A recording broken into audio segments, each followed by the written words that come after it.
Hello, hello, hello. Happy Tuesday night. Um, First of all, I just want to say, blessed are the flexible. Thank you so much for allowing me to change my this training to tonight versus last night. I will continue to go out on Monday nights. Had some family obligations and family first. So I went ahead and I moved it to tonight. I'm super excited to do my presentation tonight. I want to talk about what it takes to be an expert, right? What it takes to be an authority in your field, in your market.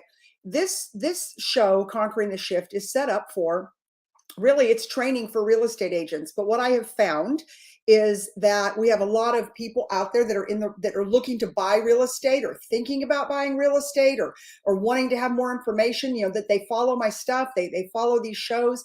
This is going to be tonight a recap. I have spent the last 3 days in Miami with my good friend and my coach, Grant Cardone, at his 3-day real estate summit. And talk about somebody who lays it all on the field. I mean, he talked 8 to 10 hours a day on his feet, high energy, um, withheld nothing, like withheld nothing. Like, he laid it on the field. And that's what we should try to do as real estate professionals. And if you're somebody out there and you're watching this, or you follow me, and you're thinking about getting into investing, or you're thinking about what's going to happen in 2023, I'm going to lay out some things to you tonight that I learned this weekend from my coach.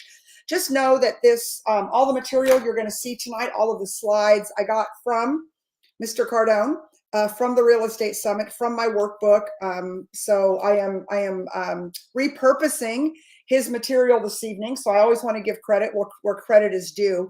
But it's so powerful. It is so powerful. And let me just tell you, like, we did, I don't know, 25, 30 hours of teaching. I'm going to be on for 45 minutes tonight, right? So all I'm hitting really is what we talked about, maybe the first hour that we were there. Like, it's so incredible. And I think I'm going to continue to teach this over the next several weeks, because I think it's really, really important that we get our minds around, what does 2023 look like in the real estate market? All right. It's changed. It's pivoted. And I think we need to get our minds around it. I think we need to see where the threats are and where the opportunities are. And I believe the opportunity is in multifamily. I believe it's getting into the investing game. I think it's changing. I'm gonna get some comments up here. I thought, why don't I have any comments?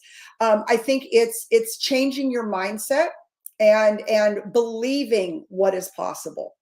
Right? You got to believe what is possible. And there's a lot that's possible. So anyways, I want to have you out there. I want you to share this out. This is great information. And I think that it needs to be shared out. And if you're out there and you're working with a real estate agent right now, in this market, any market, I want you to ask your agent, like, what do you do for continuous training? What are your credentials? Are you a full-time agent? Are you somebody who is constantly, probably the last thing I needed to do the week before Christmas was to be in Miami for 3 days at a real estate summit. But in my mind, I could not start 2023 without being at that real estate summit. I would feel like a fraud. I would feel like a total fraud, because there's information out there that I needed to have by who I believe is the top multifamily real estate investor in the world, Grant Cardone, top coach in the world. And so I did not feel like I could start 2023 without having the information that he presented to us for 3 days. Now, this is a guy that owns 12,000 doors, for those of you who don't follow Grant, but if you don't, you need to, if you're serious about the real estate business. And he owns 12,000 doors. He's a multi-billionaire. All right. I've known Grant for about 11 or 12 years. He was not a multi-billionaire when I met him and when he walked into my car dealership. You see, everything he's teaching us, he's done. He has done every single step that he's teaching us. See, there is no shortcut to success. You got to grind, you got to work, you've got to have courage. I loved he kept using the word this week, courage. So you've got to have courage and creativity. And it's so true, but no guts, no glory. And so, we're gonna have the opportunity to have some guts in 2023. So I just want to let you know, I'm constantly leveling up. That's what I do. That's what I do for my clients.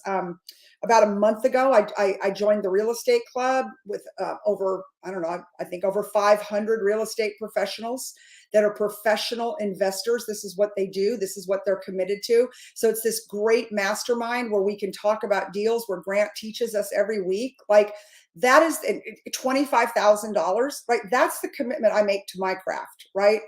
I would never be coached by somebody who hasn't done more than I've done. And I'd never be coached by somebody who is not today where I want to be someday, right? Where I want to go. So that's just a piece of advice. If you're out there, no matter what industry you're in, and if you're looking and seeking for coaches and mentors, don't coach with somebody that hasn't been where you want to go. Don't do it. You're burning your money. See, Grant's been and is where I want to go. And he makes the path, I don't want to say simple, because simple is not a good word. It's not simple, right? Success is tough, and it's discipline, and it's a lot of things. But he lays out a very clear path. And if you're disciplined, you're creative, you've got courage, like, there's a lot of stuff that goes into it, right? It takes a lot of commitment to do what we're setting out to do in 2023. So with that being said, if you are currently a real estate investor, let me know in the comments. If you're a real estate investor, or you want to be a real estate investor, put it in the comments for me. I want to see who's on here with me. All right, so I'm going to pull up these slides. Now that you guys follow my show, I'm all into my slides now. Everything I do is on slides. I swear by them. I can arrange my thoughts. I can move them around. I absolutely love it. So let me pull up my slides here. Let me add my slides to my stream. All right. Why are my slides not showing? Well, that is so weird. Hold on. Let me go back. Let me go back a slide. There we go. All right. So the name of tonight's training is Takeaways from Grant Cardone's Real Estate Summit, the 3-day summit that I was at in Miami, Friday, Saturday, and Sunday. I mean, my brain was like, it was bigger than my hair. Okay. My brain was swollen more than my hair. I just can't get good hair in Miami, though. It's tough. I'm telling you. So this is to all my Florida and Miami friends. It's tough with that humidity. All right. So without further ado, so here were my big takeaways, probably for 2023. Like I said before, if you're just now tuning in, I mean, I could not even think about starting 2023 without attending this summit. I'm a serious real estate investor. I'm a serious real estate professional. I mean, I help people spend millions and millions of dollars, probably close to 40 million in 2022. Is that I helped clients buy and sell. I've got to be a master of my craft. I've got to have a PhD. I've got to be an authority. And if the people you're working with do not have that level of commitment, you need to work with somebody different. I'm just going to say that right now. So my big takeaways for 2023 is I'm going to look for deals. We need to look for deals that were done in the last 2 to 3 years. How come? The reason that you want to look for deals that have been done in the last 2 and 3 years is because they were probably done on short-term adjustable rates, because nobody saw what was coming. So they have the debt sitting at about 2 or 3%, and when that debt adjusts, it's going to be 7, 8, 9%. Now all of a sudden, this property is going to lose money. So what does that mean? That means we got a seller on our hands, most likely. You want to look for distressed owners, not real estate. What does that mean? So many times people are out and they're looking for a piece of property that is like, oh God, the fences are falling down, the doors are off the hinges, it needs a new roof, blah, blah, blah. No, I mean, Grant tells us it isn't about the real estate.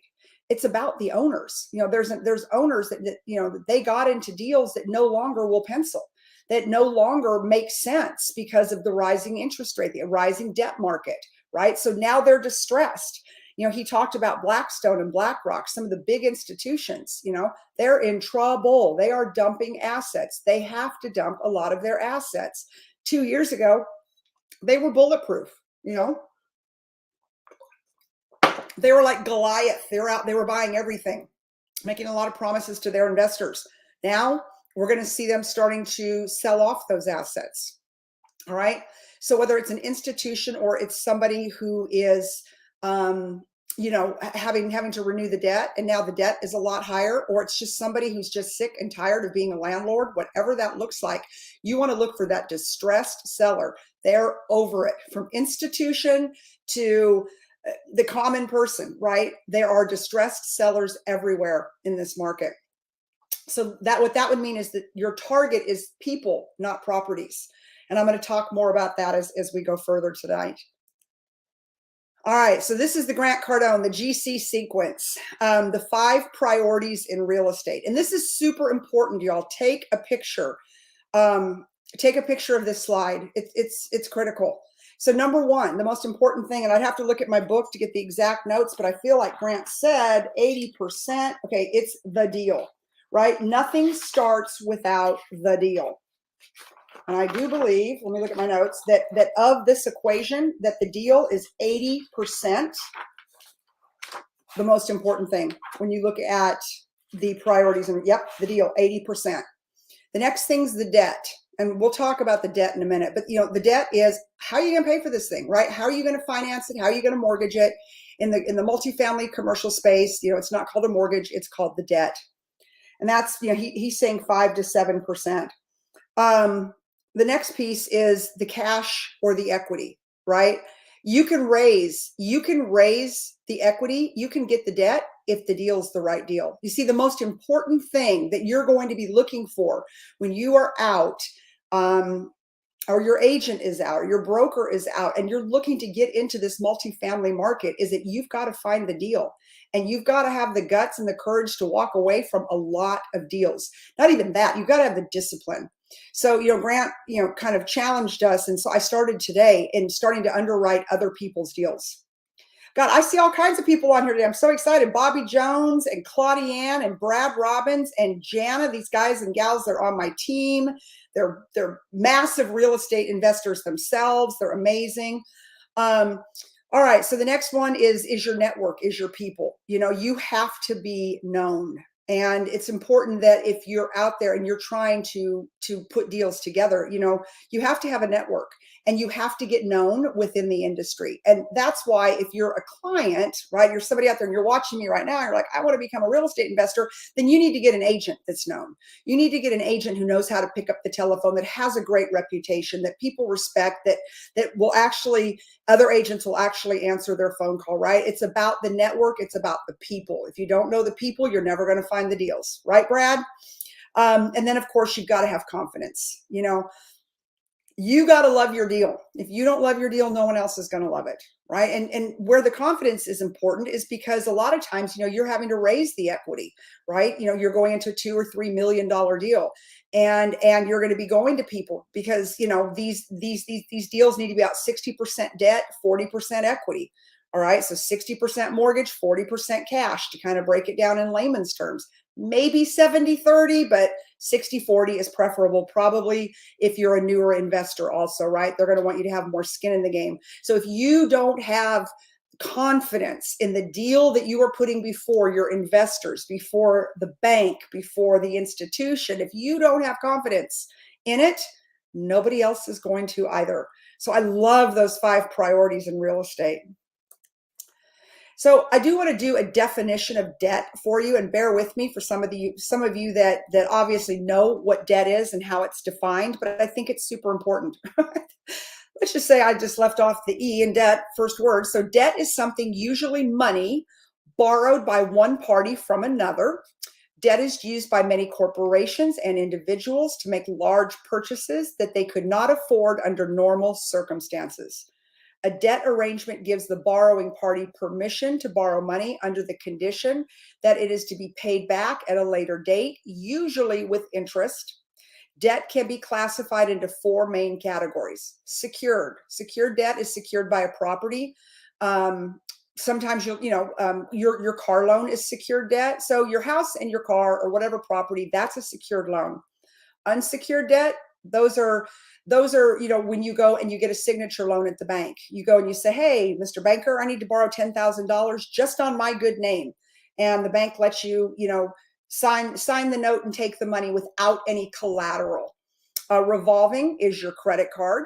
And mortgage debt would be tied to a piece of property. It would have a deed of trust, and it would be tied to a piece of property, commercial, residential, whatever that looks like. So those are four of the main types of debt. So as we talk about debt going through this, I wanted you to have a really good idea of what I'm talking about.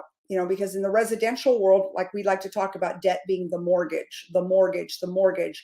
But when you're looking at multifamily, it's debt.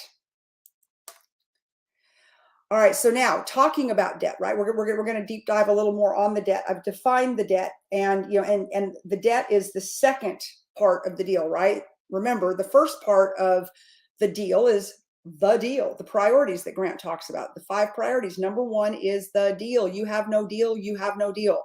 But number 2, right? Let's say you find the deal, now you got to pay for it. Just live in America, you got to pay for it.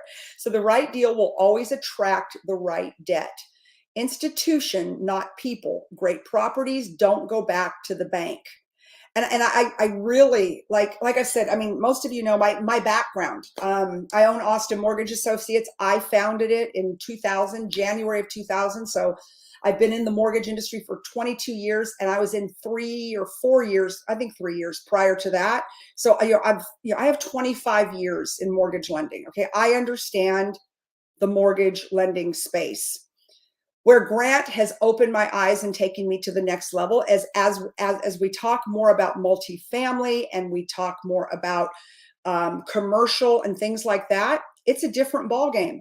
So I'm going to take you to when you're buying a house. And my friend Brad Robbins, who's on here, he's also a mortgage banker. Oh, Melissa Munch, she's a mortgage banker that's on here. So as us mortgage bankers and brokers look at deals, people will say to us, but I've got $200,000 down. All my mortgage people, give me some love on this feed. I've got $200,000 down. We're only asking for $100,000. And as a residential mortgage lender, that person might have a 300 credit score, or their debt ratio tips over 50%. We can't do the deal.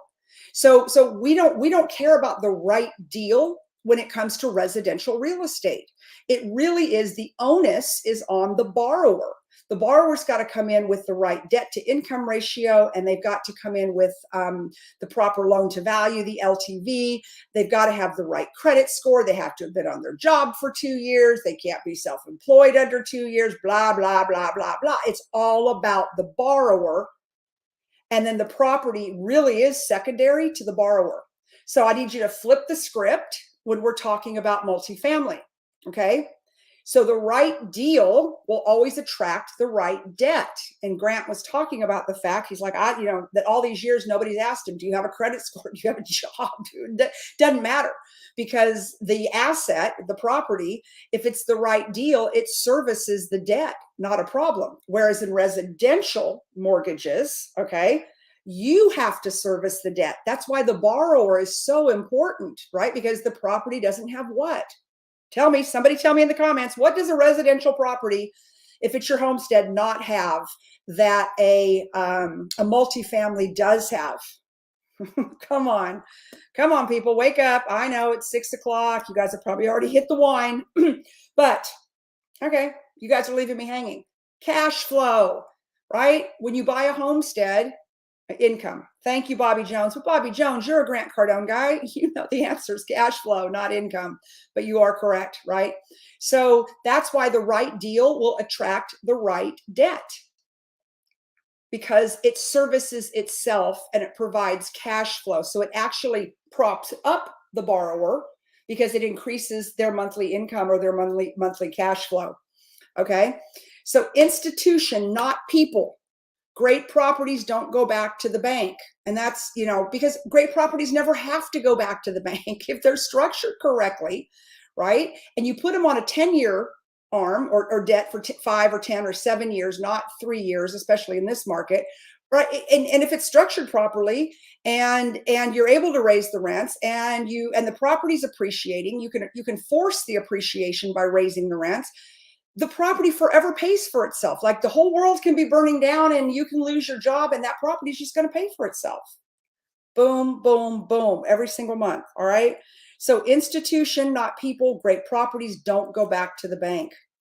So why real estate builds financial freedom? Oh God, I'm sorry. I'm gonna get some more water here. Bobby's saying laugh out loud. All right. Number one, it protects your capital. Number two, it provides. So let me tell you your capital. So you put money into that property.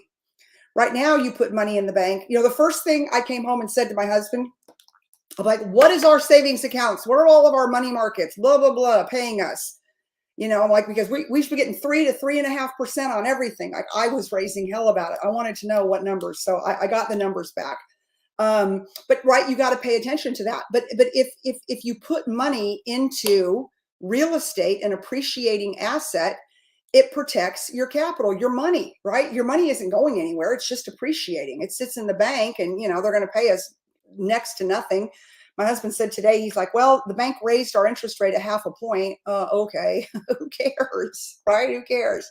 Why real estate builds financial freedom? It provides cash flow, right? Cash flow. If you have enough of these properties, if you have enough doors paying you $100 a month or $200 a month or $2,000 a month, if you have enough of those, you can just go to the beach.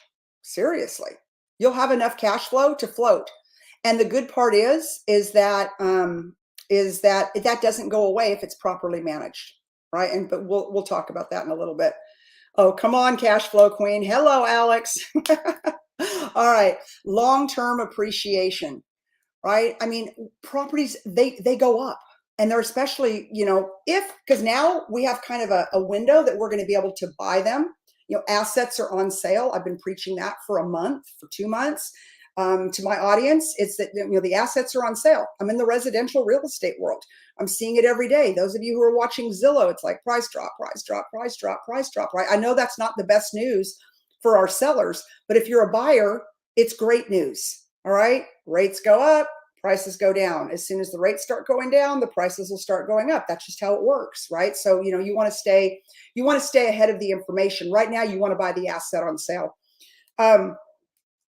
Amazing amount of depreciation and tax write-offs. I'm not going to get into that today, but massive amount of tax write-offs. Leveraging using good debt. What is good debt? Good debt's a mortgage. Good debt is something that that is building, or that you're paying on for an appreciating asset, right? Good debt is a mortgage. Bad debt is your credit card. That's bad debt. Okay.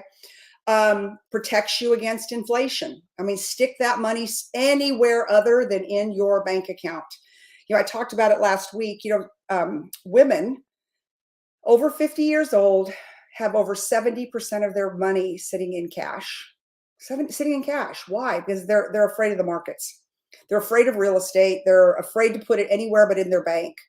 And sitting in their bank, I don't know what the inflation rate is, but I can tell you the interest rates are about 2 or 3%. That's all they're paying you on the money. And the inflationary rates, I don't know, 7, 8, feels like it's 30% right now. Good Lord. Easy access to debt. Remember what we talked about is that the debt, the asset, if it's a good deal, you're not going to have any problem getting the debt, right? Getting the loan on it, because they're not looking at you and your 312 credit score. They're not looking at you because you're unemployed or retired. They're looking to see if that asset can service the debt. Okay. If it can service the debt and throw off some cash, that improves your financial situation. It's a great deal. And it's hard to disrupt. Grant talked about the fact, which was a little disturbing to me, I won't lie. He talked about the fact that, they're positioning us in America to be a rental nation where people are going to rent. And God, he gave a stat in Houston. I've got to find it. It was so upsetting. Oh, here it is.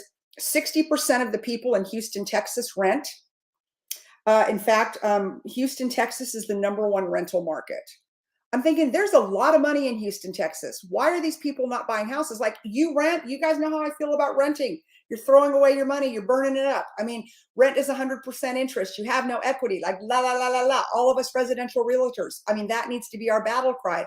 But you've got the 4th largest city in the United States sitting in the great state of Texas, and 60% of them are renting.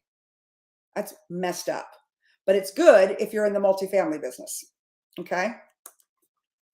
And this was probably one of the most powerful quotes that Grant gave this weekend. And it was, where there's blood in the street, buy, even if it's your own. When there's blood in the street, buy, even if it's your own. And I know a lot of my clients watch this, and I have a list of about 10 people I'm going to ask for a meeting for within January, because they're into single family. They have single family investment properties, and I'm going to talk to them, and land and dirt, that they're not going to build on. And I'm going to talk to them about liquidating those assets and putting them into multifamily, because you see, I feel like I owe that to my clients, right? It's my job as a licensed professional, as somebody who takes my craft very, very seriously, and I invest my time and my money to make sure that I learn from the best, that I hang out with the best, and that I instill the best principles for myself and for my clients. And so I'm going to get them out of the single family game. And I'm going to hope that any of you that are watching this right now, if you've got several single family, dump them, get rid of them. It's time to buy multifamily, because the assets are going to be on sale, right? So there's going to be blood in the street, and it's time to buy. And some of the blood may be your own, maybe if you're working with me, I'm going to recommend, we sell off some of that single family stuff. We sell off maybe 2 doors, and we go to bigger projects. And you may go backwards a little bit on that one, only to go to catapult into the galaxy onto the next one in the multifamily game. All right, you guys tell me. Yeah, Doug, you're right. Houston is affordable. Give me in the comments. Are you guys learning anything? How are you feeling about this? I'd love to hear your thoughts. I've got, like I said, many seasoned investors on here. Alex and his partner Matthew, they were at the real estate conference. They're absolute beasts when it comes to investing, buying multifamily. I'm going to be doing some deals with them. Bobby Jones, Brad Robbins. Brad's got some big deals working. Jana, she's crushing it. She's in my real estate club with Cardone. She's killing it. And she's on our real estate team. Plus she's, owns a huge staging company. Claudia-Ann Hibbert-Smith, Vivian, yeah, we have a lot of investors on here. And a lot of you were not at the event. And I'll tell you guys, it was so good. It was so eye-opening. I changed my flight to go home later because I didn't want to miss any of it. So why is multifamily superior? All right. Housing is a basic need. Everybody's got to have a rent. Everybody's got to have a roof over their head. Right. And so not everybody can afford to buy a house. Now that interest rates have come up, down payments, maybe they want to move into an area, they want to rent before they make a purchase in an area, whatever that looks like. So we know that, housing is a basic need. Multifamily are economic preferred choice. That is, if you're a real estate investor, forget the 1 door. You need to have 2 doors or 3 doors or 4 doors or 16 doors or 32 doors or 64 doors, 100 doors, right? That all depends on what your appetite is to be an investor, right? And to really play the game. It can't easily be replaced. It's interesting, builders are not building these 2 doors, 3 doors, 4 doors anymore. So all the ones I've sold and the ones that I've had listed, a lot of times, they're 20, 30 years old and they've been renoed. So it isn't like, they're building that stuff that much anymore. So to be able to find a good asset like that, that really cash flows well, it can't be easily replaced, and it's worth a fortune. I promise you. Potential to produce and grow cash flow. It's a bankable asset, easy to get debt. What did we talk about before? If it's the right deal, you're going to get the debt. You'll be able to raise the equity, and you'll be able to get the debt.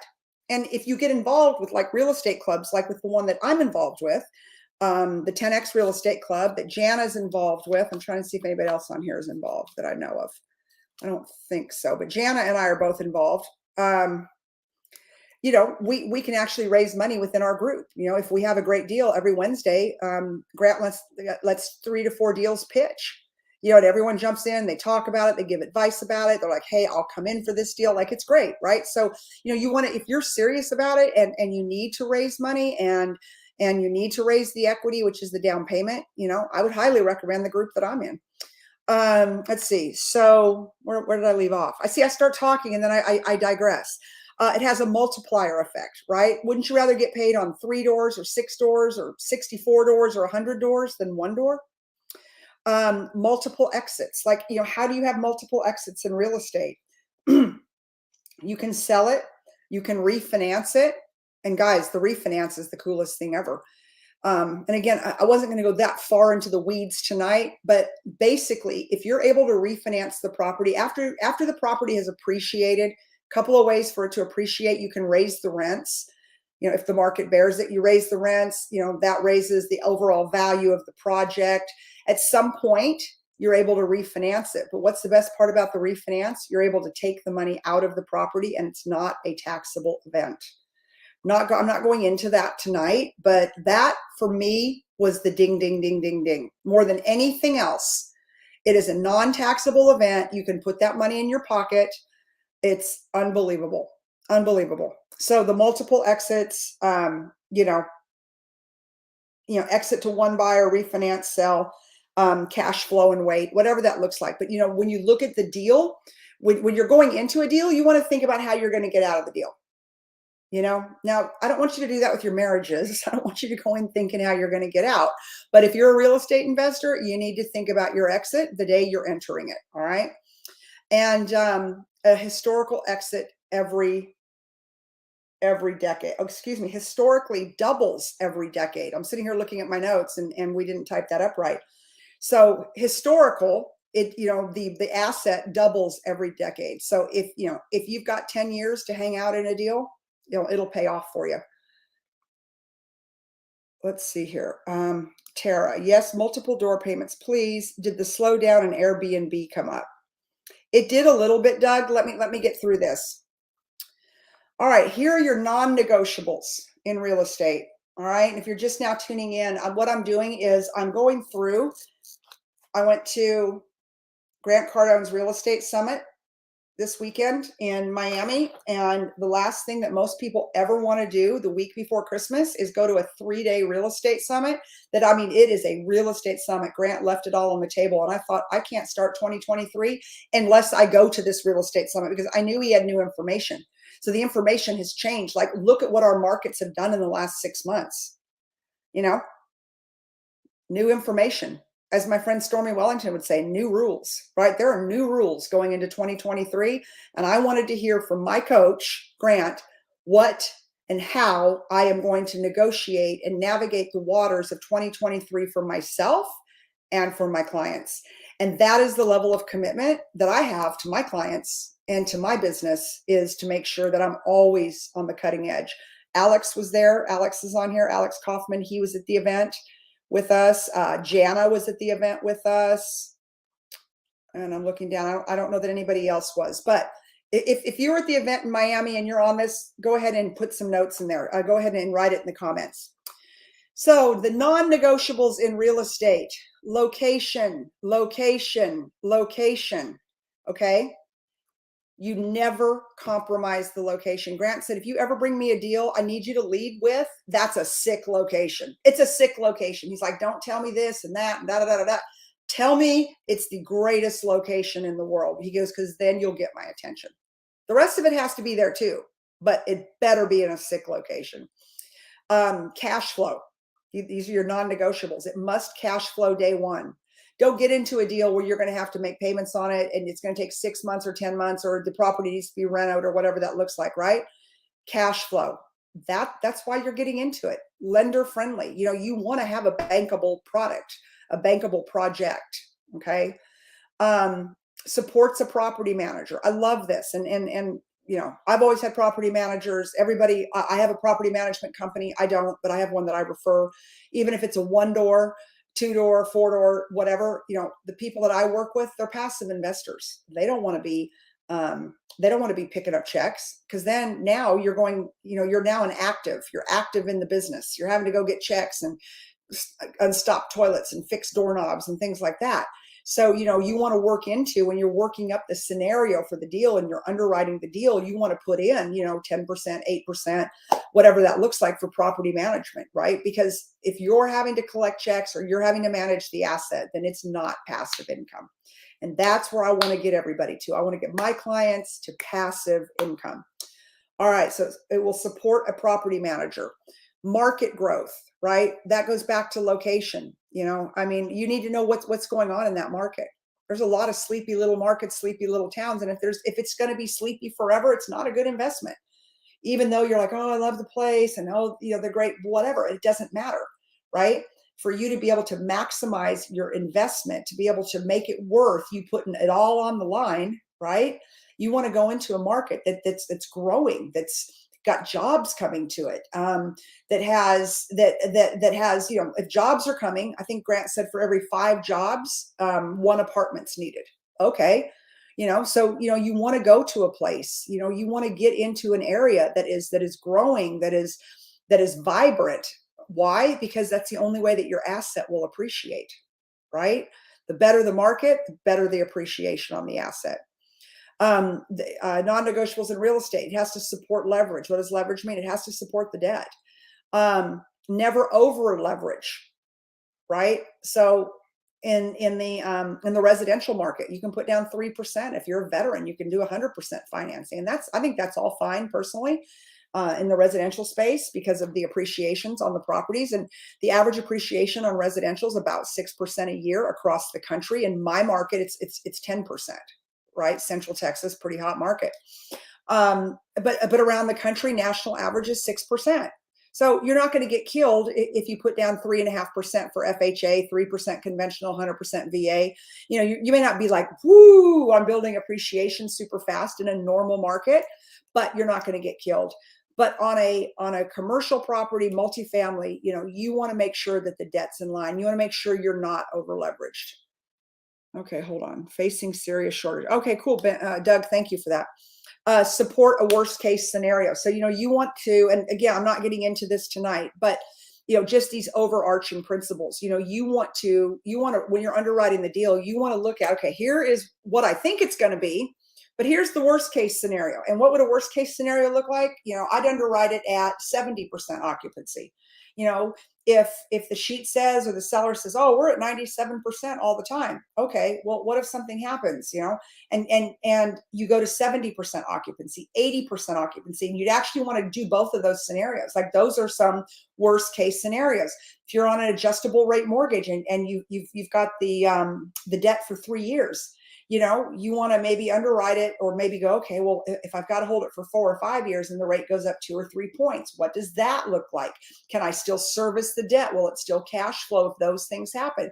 So, you want to underwrite a deal, or have your realtor, your real estate professional who you're working with, your broker, you want to have them, go through several different scenarios with you. Not only them, but the people that are issuing the debt. They will do a lot of the underwriting on it for you. So I don't want you to be afraid to ask questions.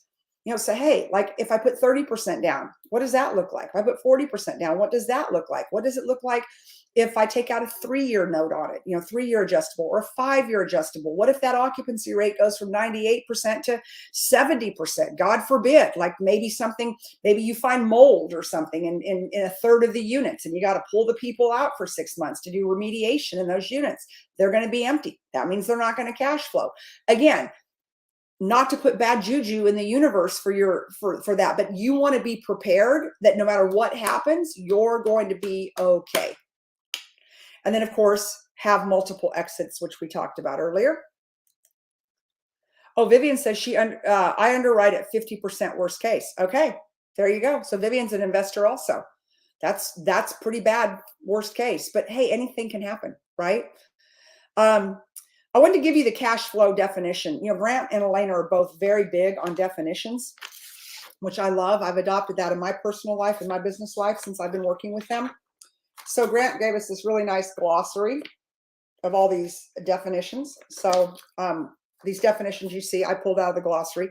I always like to give attribution, right, where I get my stuff. So this number is the holy grail of asset management and should always be positive.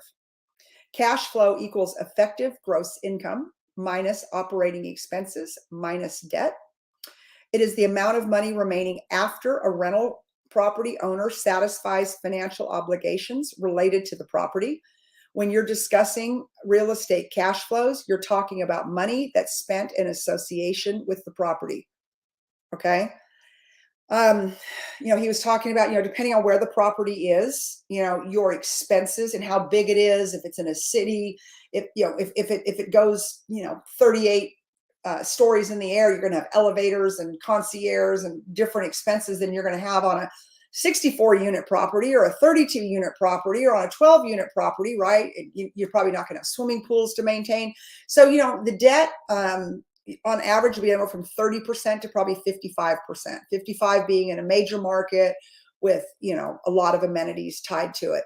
And there's other ways to make money also, right? There's other income. Anyways, not for tonight, but really fascinating. So here's the proper deal sequence. This is it. Find the deal. You got to find the deal first, right? You got to contact your broker or seller. You've got to get control of the deal. And here's what I'm going to tell you about that. You need to, without just giving away the farm here, you need to get that deal under your control. That means you need to have a talk with the seller or the broker that's selling it, and you need to get them working with you. They get a lot of phone calls. They get a lot of people calling to beat them up. They get a lot of people saying, well, what if, what do you mean you want a 4 cap? You want a 6 cap, blah, blah, blah, blah, blah. You want to kind of work your magic and massage it where you become their guy or gal, that seller's or that broker's guy or gal, where they will start working for you to help you put that deal together. I'm going to leave it there. So that's part of getting control of the deal. You need to underwrite the deal with no influence from anyone else. And underwriting that's not for tonight. But that's what we spent a lot of time on. I mean, Grant stands up there, y'all, with a flip chart, like a white Post-it flip chart, a big one, and a marker and his phone, which is his calculator. And he just, I mean, it's crazy. I mean, he's like, it's crazy. We just like, everything's in his head, but everything from his head, he can get out of his mouth onto that flip chart and make you understand, right? It's unbelievable. All right. So let's see. So we're going to, get control of the deal. We're going to underwrite the deal with no influence from anyone else. That's the first time around, right? You need to secure your debt, right? Like, you might have the deal, you may get control of it, but then you have to pay for it. You got to raise the equity, which is the down payment. So you may have the money to pay for it yourself, or you might bring in some partners on it. You might raise it from family or friends or outside people, like what we do in our real estate club. Close the deal. Then you got to manage the deal. You want to raise the rents. That's a whole nother training, but most rents in this country can be raised, and you can substantiate that. Seller refinance and rinse and repeat. All right. And so that is the proper deal sequence, according to Grant Cardone. And, he's got 12,000 doors. I think he's got 41 or 42 properties, 12,000 doors, and has never lost money on a deal. Yeah, I'm listening to him, and he's my coach. Just saying. So anyways, if there's anything that I can do to ever help you, a lot of you, again, on this today, you're on my team, but hundreds and sometimes thousands watch the replay. If you're in Central Texas, myself and my team, we'd love to work with you. We'd love to be able to be your partners. We're always looking for deals, and we're looking for partners.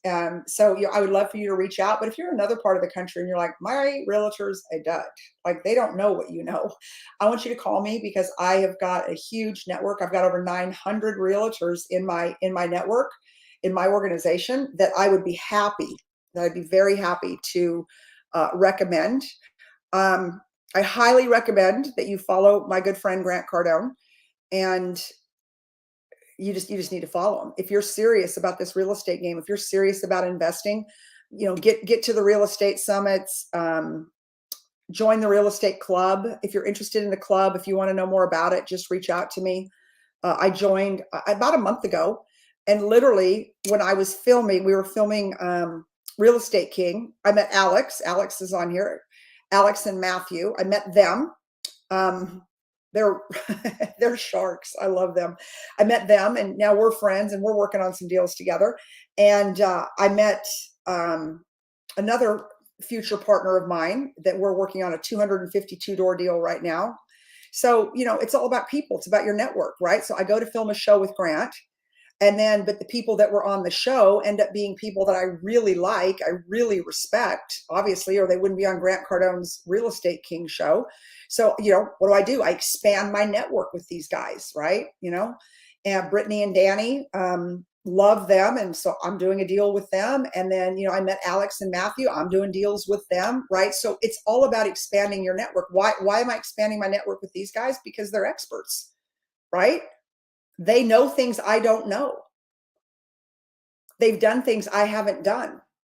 So why would I not want to network with them, right? That's what your network is, your net worth. And why would I listen to anybody on planet Earth other than Grant Cardone when it comes to multifamily real estate investing? Nobody else that I know has done what he's done legitimately. There's a lot of frauds out there. There's a lot of people out there selling stuff and, and using his name and leveraging 10X, but they're not Grant. They're not Grant. They haven't done what Grant's done. So why would I listen to or pay anybody else other than him or join any other club other than his if I have access to the number one guy, right? And so I just, I really want to encourage you all, 2023, it is going to be time to get in the game. There's going to be some great deals. There's going to be some, remember, we're not looking for distressed properties. We're looking for distressed sellers. There's going to be blood in the water. Some of it might be yours. God, that was so powerful when he said that. I was like, oh, when he said it, I was like, it's so true, but that's okay. It's still time to buy, right? Still time to buy. Like, this real estate game's not for sissies. It's absolutely not for sissies. I think that's probably one of the reasons I love it so much. Hold on, let me take away these slides. I think that's one of the reasons I love the game so much, because it's constantly challenging. It's constantly pushing you, pushing your thoughts and how you're going to get a deal done and how you're going to negotiate it and how you're going to secure the debt on it and all of that, right? Like, it's constantly pushing me. It's the real estate game is a level up game. And it's a level up game because you got everything on the line. And I'll tell you all this, like, just as I kind of close up, like, I'm not a gambler. Okay. I know people meet me and they're like, what do you mean? I bet you're a gambler. And I'm like, I'm not. I like my money. Like, I hate putting money in a slot machine because chances are you're going to lose it. And when I'm down about $100, I'm like, I could have gone and bought like something, pair of shoes, pair of earrings. I don't know, anything other than just giving it to that stupid machine. Right. So I'm not a gambler. I'm not my husband is a gambler. I'll take that back. But we're very conservative in how we invest. We're very conservative in what we do with our money. We just are. I don't know. And then now we're to a point in life, like, I don't have to worry about where my next dollar is coming from. And so that's a good feeling. But the one thing that Grant's really pushed me to do is to open up my mind to doing big deals, like deals I would have never imagined that I would have thought about doing a year ago. So crazy, right? That's a coach. That's the guy or gal you should follow. When they can make it make sense to you why you should go to the next level, why you should push yourself, right? So there has to be a lot of trust and proof. See, I wouldn't just listen to somebody who's like, okay, do this, this, this, this, and this. And I'm like, okay, well, show me what you've done, because if I'm going to put all my money on the line, or I'm going to go do all of this, I need to see what you've done. I need evidence. Like, I am a big person. I need evidence. And then that person's like, well, no, I read a book, or I did this, or I did that, and that's why I'm telling you to do it. I'm like, no, that really doesn't work for me. So, when I hired my coach, and I call him my coach because, I joined the club, and he is our expert in the club amongst many other people, but it's his club, and so, when you're out and you're thinking about doing this in 2023, I am telling you, I want you all to work with people that are committed to learn, that are working, that are being trained and coached by experts. This is not going to be a game for sissies. It isn't in 2023. And we're going to have to look at several deals to be able to, before we find you the right deal. And I'm going to have to do it for myself. I've already had 2 deals sent over to me today, and I went through my underwriting on them. I'm like, nah. On the surface, they look kind of sexy, but as when I get into the meat of the deal, I'm like, nah, I don't like it because it doesn't hit all the criteria, right? And if one thing's missing, it you know it makes me pause. And there's going to be thousands of deals in the market, y'all. There's going to be thousands of deals in the market. So anyways, with that, I want to thank y'all for joining me tonight. Thank you for indulging me. I've just been so excited since I got back from Miami. I love this stuff. Like, I live for this stuff. Like, every morning, Elena and I were on the front row, 9 a.m. the minute Grant started. Lisa, what do you think of Dale Wormsley? Oh, Bobby, I don't know who Dell is. Never even heard of him. I'm one of these, like, I've got my coach, I've got my methodology, which is the 10x, and I don't know. Oh, hi, Jason. So I don't know, but I'll check him out. But I would highly recommend that you follow the whole 10x, the 10x club, the 10x Grant's training. I mean, guys, he's done it. He's a billionaire. When I met Grant 11 years ago, 12 years ago, when he walked into my car dealership, we love to tell the story. He always, when we're at places, if I've got him on Clubhouse, or we were at lunch the other day with some ultra VIPs, who paid to have lunch to be in the room with him. And we went around the room and he's like, Lisa, tell everybody how you met me. I'm like, you really want me to? And he's like, yes. I mean, he walked in my car dealership. He walked into the dealership trying to sell training. Now, he was also there to look at apartments, right? Full disclosure, but he was not a billionaire. He was a guy who was a hustler, and he's still a hustler. He's a billionaire, but he's a hustler. That man works all the time. So does Elena. It's incredible, their work ethic. But see, that also inspires me, and that also makes me trust them. See, you trust what you see in life. So remember that, y'all. Like, when you're looking at people to follow, you're looking at people to work with. Look at what they do. Look at their actions. Look at the fruits of what they do. Are they successful? I mean, why in the hell do you want to work with somebody who has not been successful? You don't. Just moral to the story, you don't. Especially not coming into the market that we're going to be coming into. You want to work with somebody who's very successful, that's very coached, that's involved with the top echelon of people and brokers and experts that'll represent you.